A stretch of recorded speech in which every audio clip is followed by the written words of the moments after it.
Então é importante que a gente possa também esclarecer o que é, né? Quem são os parceiros, como esses trabalhos se organizam. Rafa.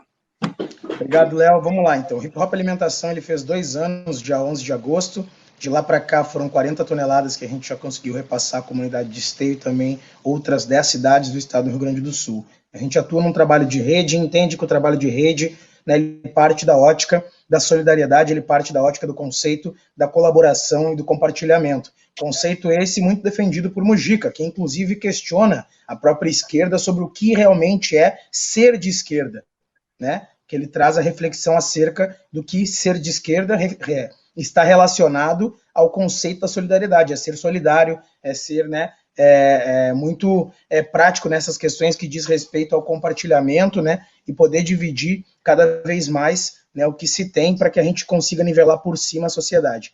E o Hip Hop Alimentação ele parte dessa premissa, Léo. Quando ele foi criado a partir de uma experiência da Casa da Cultura Hip Hop de Esteio, que identificou uma enorme entrada de alimentos a partir dos eventos que a gente fazia justamente para arrecadar recursos para fomentar o início da Casa da Cultura Hip Hop. Então a gente viu que a demanda foi crescendo e nisso a gente achou a necessidade de uma organização maior, com cadastramento, com uma série de outros documentos que pudessem aí viabilizar um fluxo melhor da entrada e saída desses alimentos. O Hip Hop Alimentação ele se organizou inicialmente a partir de uma rede de eventos e de fazedores de culturas aqui da região. O Bar Agulha, o Opinião, Pepsi on Stage são uns dos nossos parceiros que, quando se tem um ingresso solidário, né, todo esse alimento que é gerado através do ingresso solidário, ele vem para a Casa da Cultura Hip Hop, para o programa Hip Hop Alimentação. E nisso, a gente, de lá para cá, já distribuímos essas 40 toneladas e nos vimos agora, a partir de março, então, pegos de surpresa, assim como todo mundo, com a pandemia, mas de como a gente poderia atuar, né, com Hip Hop Alimentação de maneira mais forte. Incrivelmente, o espírito de solidariedade, ele falou mais alto nesse momento, né? Eu te digo isso porque metade dessas 40 toneladas, ou mais da metade, a gente conseguiu durante a pandemia, coisa que a gente fez em 1 ano e pouco, né? A gente conseguiu em 5 meses tudo que a gente conseguiu em 1 ano, ou mais até do que a gente conseguiu em 1 ano e pouco, né? Então a gente conseguiu contar com muitos parceiros, né? O Hip Hop Alimentação, antes da pandemia e pós da pandemia, vai continuar sendo, ele é um programa emancipatório, esse é o diferencial dele. Ele não é um programa assistencialista, ele não é um programa assistencial no sentido de simplesmente a cesta básica pela cesta básica, e era isso todo mês. Esse foi uma das grandes falhas de alguns programas sociais, também a nível de governo federal, a nível de governo estadual e a nível de governo municipal, né? Que pensou justamente o assistencialismo pelo assistencialismo. E a gente sempre entende e entendeu que fazer esse trabalho ele corresponde a gente alavancar com que essas famílias tenham emancipação financeira, emancipação intelectual, sociopolítico, e nisso elas possam, a partir da sua própria compreensão, né, traçar o destino das suas vidas. Então ele tem 3 níveis, o programa Hip Hop Alimentação. O primeiro é a entrada das famílias com as cestas básicas, o segundo são empreendimentos, que o Léo, inclusive, participou com a gente de alguns, né, a parte dos almoços dentro da casa, que gerou R$600 por mês para 40 mulheres dentro da casa. E a terceira etapa é a parceria que a gente tem com as empresas, uma delas é a Ambev, que tem contratado mulheres do programa Hip Hop Alimentação para a empresa. Então, nesses 3 níveis, cíclico, vai rodando e assim a gente vai conseguindo encaminhar diretamente muitas pessoas. E aí nisso, então, para finalizar aqui a fala, já para passar a palavra, mas o Hip Hop Alimentação, nessa estrutura e nessa condição, hoje, né, a gente está chegando aí a quase 25 toneladas de alimentos doados, agora no início de setembro, durante a pandemia isso, né? A gente vai doar mais 5 toneladas agora na primeira semana de setembro, né? Um dos grandes parceiros nossos é o Ministério Público do Trabalho, dentre outras organizações, como a OIT, Organização Internacional do Trabalho, que tem contribuído e muito para as famílias de Esteio, e isso eu quero deixar registrado, porque é de extrema importância também que as pessoas reconheçam que esses órgãos estão fazendo pela nossa comunidade também, juntamente com a Casa da Cultura Hip Hop. Nós somos um projeto independente, assim como o Drive-Thru também é. Nós, né, na nossa independência, de modo apartidário, né, a Casa do Hip Hop, isso tem que ficar claro para todo mundo, porque também muita gente confunde a Casa do Hip Hop e a Casa do PT. Não, não é a Casa do PT, ela é a Casa do Hip Hop. Nós somos parceiros, temos parceiros no PT? Temos parceiros no PT, mas ela não é a Casa do PT, ela é a Casa da Cultura Hip Hop de Esteio.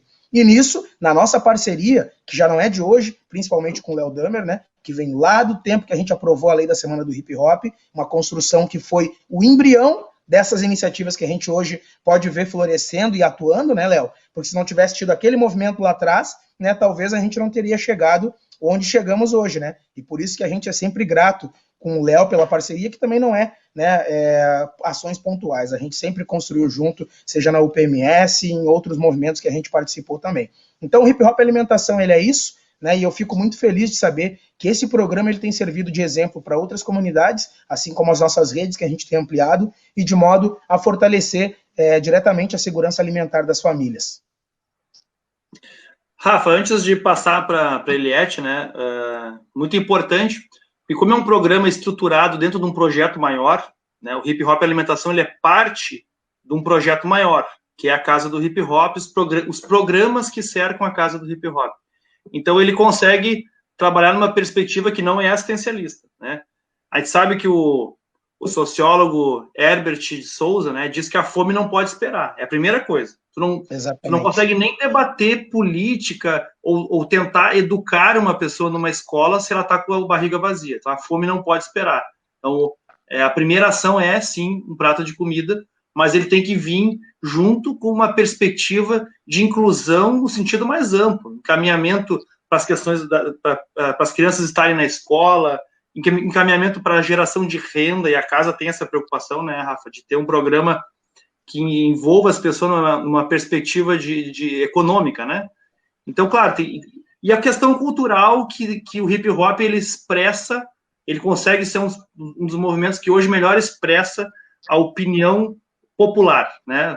É uma expressão popular, o hip hop, que consegue falar a voz do gueto, a voz da vila, a voz do povo, né? Então, com certeza é um programa que é referência no estado e no Brasil e no mundo, né? Porque o Rafa é amigo do Boaventura, o maior sociólogo da língua portuguesa, se inspira nesse projeto para falar pelo mundo afora sobre as experiências das UPMS e da organização popular.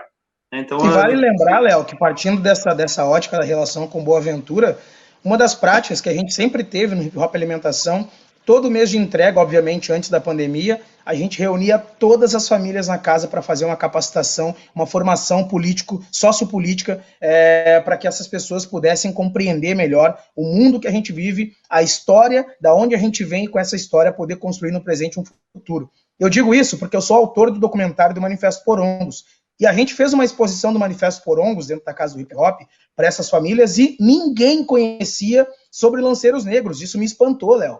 Então, para ver o quão importantes são essas trocas que a gente realiza, já vinha realizando e vai continuar realizando, justamente para que histórias e as histórias dos vencidos que não chegaram aos livros escolares, elas possam ser, sim, entendidas, compreendidas e ressignificadas a partir, né, de cada periferia e cada comunidade que a gente atende.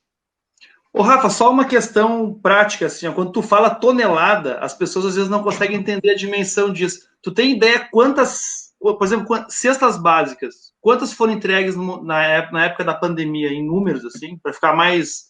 Talvez as pessoas consigam entender mais fácil se tu falar assim. São quase 2.500 cestas básicas em números, né? Nessa época de pandemia. Ao todo, são quase 5.000 cestas básicas, ao todo na história do programa. Sim. Então, um número bem expressivo, né?